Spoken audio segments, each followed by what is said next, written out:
Hey everyone, welcome back to G8 Soap Opera Today, the place where we sit down, take a breath, and really talk about what's happening in Port Charles. If you have been watching General Hospital for years like I have, this show still knows how to shake us up, even after all this time. Today, we saw fists fly at the quarantine mines, a love triangle finally explode into a decision, and Sonny make a move that could change everything. Michael went after Chase, Maxi chase between two great loves, and secrets about that key just got even messier. Trust me, this one had layers. Let's start at the quarantine mansion because that's where things went from peaceful to pure chaos in seconds. Chase and Brooklyn were actually in a good place for once.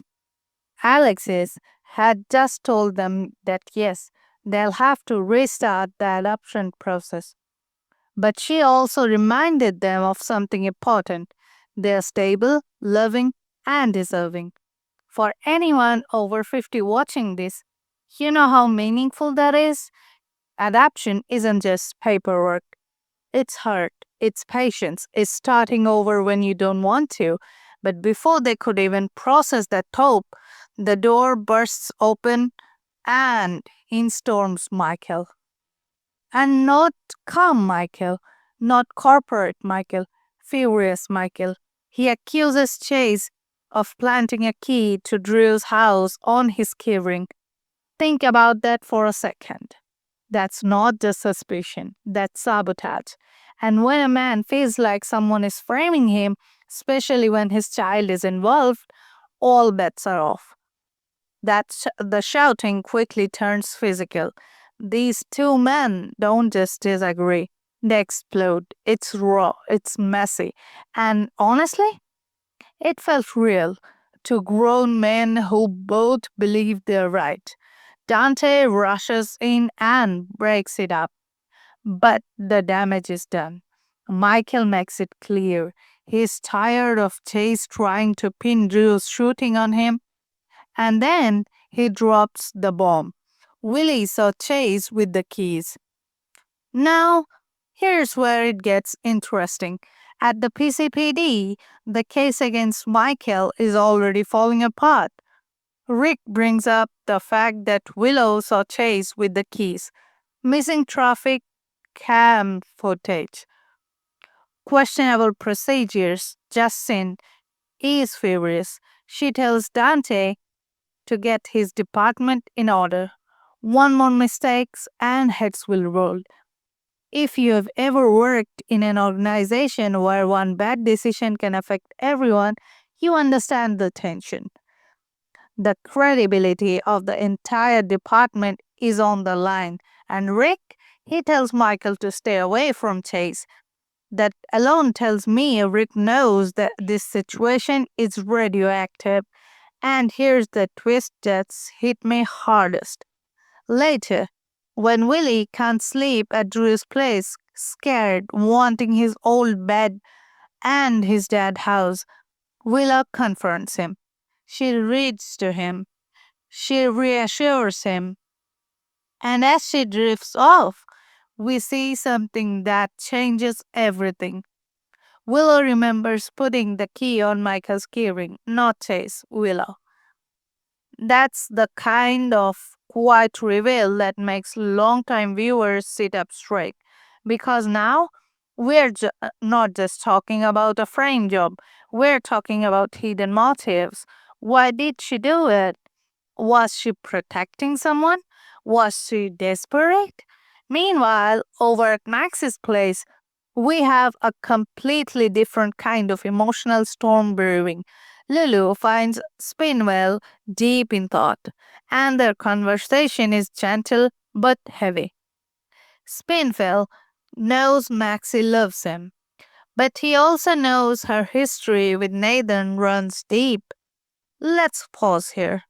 When Maxie Jones loved Nathan West, it wasn't casual, it was epic. He was her hero. He died protecting others. That kind of love leaves a mark. But Spinwell? Sweet, loyal Damian Spinwelly.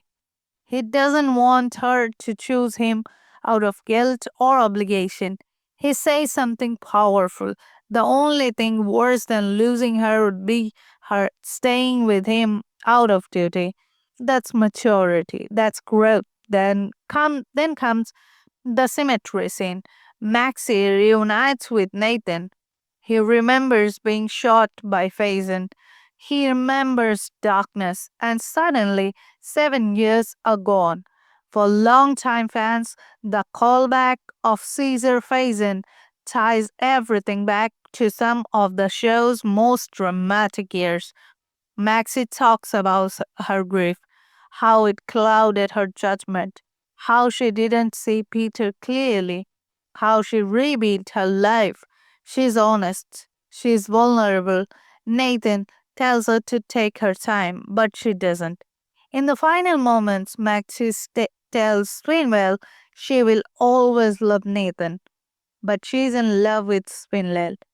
She chooses him not out of comfort, not out of history, not because Nathan is gone, not because Spinwell is her present.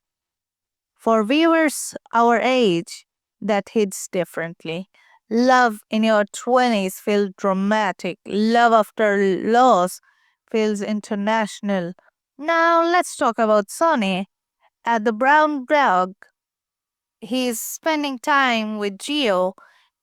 It's a quiet grandfather moment, simple conversation, Emma being gone, life moving forward. Those small scenes matter because they remind us Sonny isn't just a mob boss, he's a family man. Then Justin walks in. She has had a terrible day at court. She's lost major cases. She feels like her failure has put spotlight on Michael. She storms out, and Sonny follows. He doesn't offer pity. He doesn't posture. He simply tells her she's too hard on herself. And then they kiss. Now, this is complicated because Justin is the ADA and Sonny is Sonny. If feelings get involved, professional lines blur fast. And Jordan is already starting to notice. Over in Alex's office, Rick tries to convince her he's changed. He admits something honest. If he disappeared tomorrow, only Molly would truly care. He's realizing that grudges have cost him years. Whether we believe him or not, the self awareness is new. And speaking of change, let's address the elephant in the room. Is Chase about to lose everything? He's already been suspended. His investigation methods have been questioned. Brooklyn is starting to wonder if this obsession with Michael is worth risking the adoption, their home, their future. Rumors are swifting about whether Josh Squidward might exit. Nothing confirmed, but story wise, Chase is boxed into a corner. If he loses his badge and Brooklyn's trust, what's left? Could he leave Port Charles? Maybe head to Seattle with his brother? We've seen it before. Characters unravel before they're revealed. If Willow put the key on Michael's ring, what is she really hiding and who's she protecting? Can Shay save his career and his marriage, or has his admission gone too far? Will Sunny and Justin's case change the legal game in Port Charles? That's what makes General Hospital so powerful even after all these years.